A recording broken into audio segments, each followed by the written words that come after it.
اسی نے انسان کو ٹھیکرے کی طرح کھنکھناتی مٹی سے بنایا اور جنات کو آگ کے شعلے سے پیدا کیا، تو تم اپنے پروردگار کی کون کون سی نعمت کو جھٹلاؤ گے؟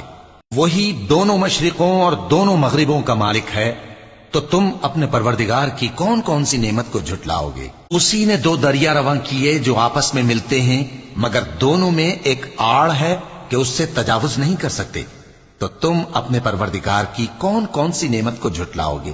ان دونوں دریاؤں سے موتی اور مونگے نکلتے ہیں، تو تم اپنے پروردگار کی کون کون سی نعمت کو جھٹلاؤ گے؟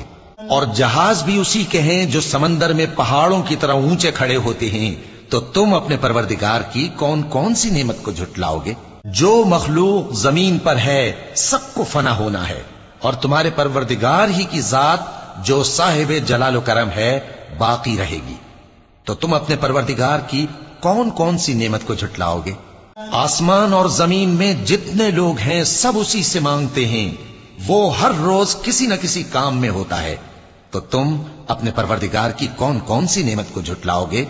اے دونوں جماعتوں، ہم ان قریب تمہاری طرف متوجہ ہوتے ہیں، تو تم اپنے پروردگار کی کون کون سی نعمت کو جھٹلاؤ گے؟ اے گروہ جن و انس، اگر تمہیں قدرت ہو کہ آسمان اور زمین کے کناروں سے نکل جاؤ تو نکل جاؤ، اور زور کے سوا تو تم نکل سکنے ہی کہ نہیں، تو تم اپنے پروردگار کی کون کون سی نعمت کو جھٹلاؤ گے؟